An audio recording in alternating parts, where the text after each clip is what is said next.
कई दिनों की कशीदगी और बयानबाजी के बाद रूस ने जुमेरात की सुबह यूक्रेन पर हवाई और जमीनी हमला कर दिया।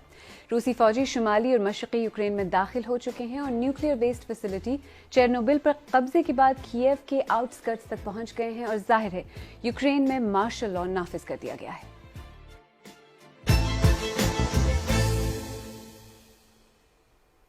मेरा नाम आलिया नाज़की है और आप सरबीन देख रहे हैं, वो प्रोग्राम जिसमें हम उन कहानियों को समझने की कोशिश करते हैं जो आपके लिए अहम है।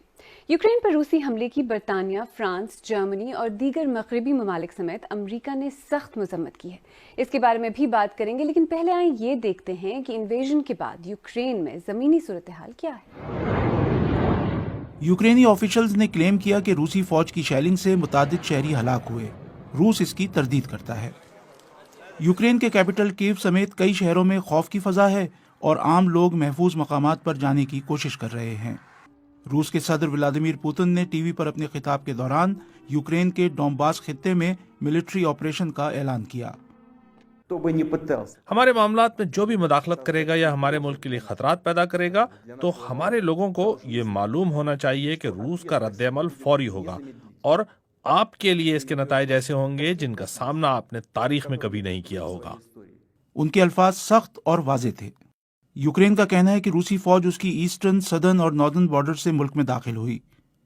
यूक्रेन के सदर व्लादिमीर ज़ेलेंस्की ने अहद किया है कि वो अपने मुल्क की आज़ादी की जंग लड़ेंगे और वो रूसी हमलों का भरपूर जवाब दे रहे हैं। तो ये अचानक क्या हुआ कि जंग छिड़ गई?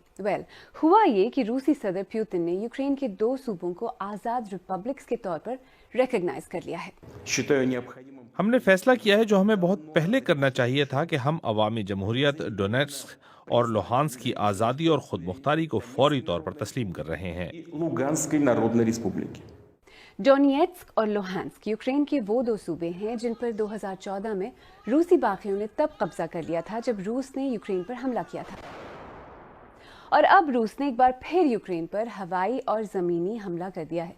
दारुलहुकूमत कीव के साथ साथ कई और शहरों को भी निशाना बनाया गया है। और एज यू कैन इमेजिन, रूसी हमले की खबर आते ही अमेरिका ने सख्त अल्फाज में इसकी मजम्मत की और रूस के खिलाफ सैंक्शंस की बात की। पुतिन ने हमला किया है, उन्होंने इस जंग का इंतखाब किया है, अब वो और उनका मुल्क इसके नताइज भुगतेंगे। उधर यूक्रेनी क़यादत ने मग़रबी ताकतों से शिकवा किया है जिन्होंने यूक्रेन को तहफ़्फ़ुज़ की गारंटी दी थी और कहा है कि यूक्रेनियंस खुद वतन का दिफा करेंगे।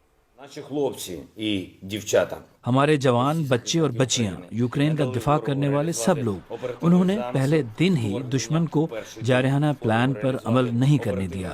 यूक्रेन के लोगों ने हकीकी हीरोइज्म का सबूत दिया है और ज्यादातर जगहों पर दुश्मन को रोक दिया है। और अमेरिका के साथ साथ दीगर रहनुमाओं की रिएक्शन भी ट्विटर पर आना शुरू हुई। बरतानवी वज़ीर आज़म बोरिस जॉनसन ने लिखा कि ये हमारे कॉन्टिनेंट के लिए एक सानहा है। यूक्रेन पर रूसी हमले के बारे में मैं G7 रहनुमाओं से बात करूंगा और नेटो लीडर्स की मीटिंग भी बुला रहा हूं। फ्रांस के सदर इमानुएल मैक्रोन ने लिखा कि फ्रांस यूक्रेन के खिलाफ जंग के इस रूसी फैसले की सख्त मजम्मत करता है। रूस को फौरी तौर पर मिलिट्री कार्रवाई रोकनी चाहिए। फ्रांस यूक्रेन के साथ खड़ा है। जर्मन चांसलर ओलाफ शोल्स ने लिखा कि यूक्रेन पर रूसी हमला इंटरनेशनल कानून की खुली खिलाफ वर्जी है जिसका कोई जवाब नहीं। जर्मनी सदर पुतिन के इस कदम की पुरजोर मजम्मत करता है। हम यूक्रेन और उसके अवाम के साथ खड़े हैं। लेकिन चीन के स्टेट मीडिया ने एक तर्जुमान को कोट करते हुए लिखा कि जब अमेरिका ने नेटो को एक नहीं 5 दफा एक्सपैंड करके रूस के दरवाजे तक पहुंचा दिया, तो क्या तब उसने एक बड़े मुल्क को दीवार से लगाने के नताइज के बारे में सोचा था? तो इस सब का नेटो के एक्सपेंशन से क्या ताल्लुक है? आपको जरा पीछे लेकर चलते हैं।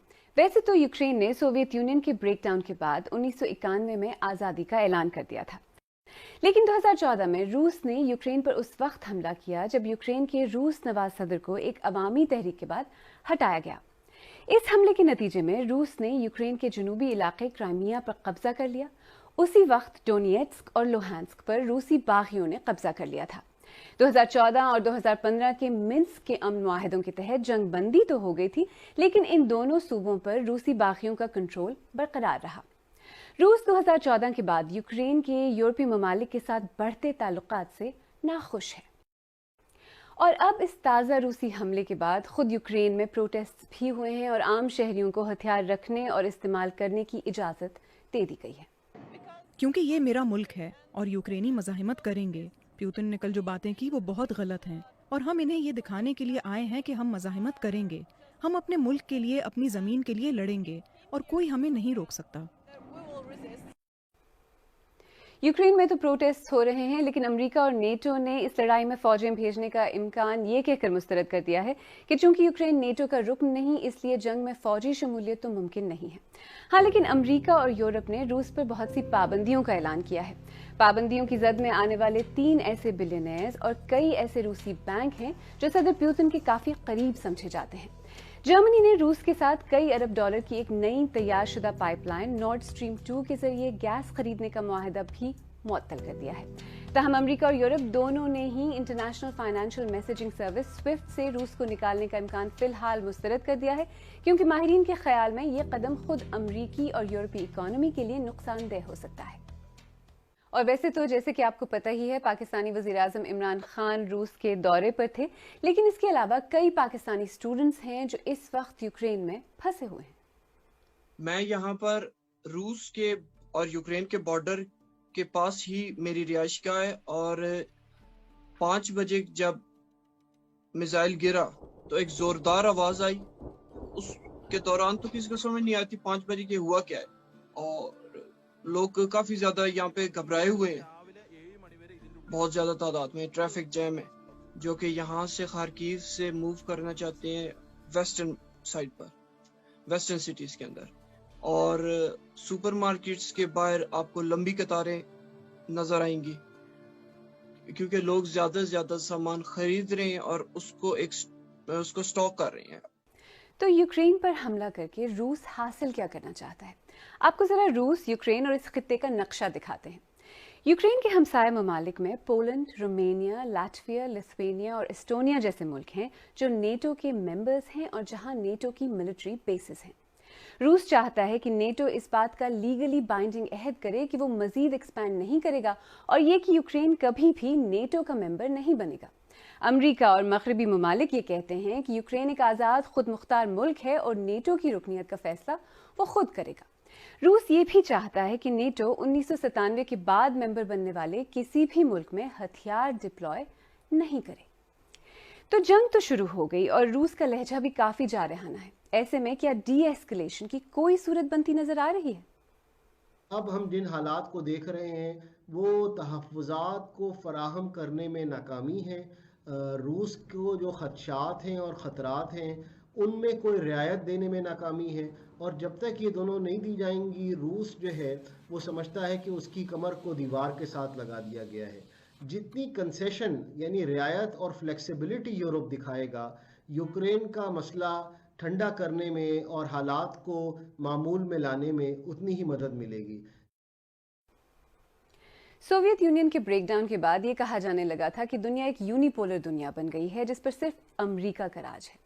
تب سے ایک طرف تو چین کی بڑھتی ہوئی اکنامک اور ملٹری طاقت نے اس نیریٹو کو چیلنج کیا، تو دوسری طرف روس شاید اب اس غلط فہمی کو دور کرنے پر تلا ہے کہ نیٹو مشرق کی طرف ایکسپینڈ ہوتا رہے گا اور روس کچھ بھی نہیں کرے گا. مگر ان تمام سیاسی گیمز اور اسٹریٹجیز میں یہ بات یاد رکھنا ضروری ہے کہ اس وقت ایک ملک کی شہری آبادی جنگ کی زد میں ہے. صدر پوتن انسانیت کے نام پر اپنی فوجوں کو روس واپس لائیں. انسانیت کے نام پر یورپ میں ممکنہ طور پر صدی کی بدترین جنگ شروع نہ کریں.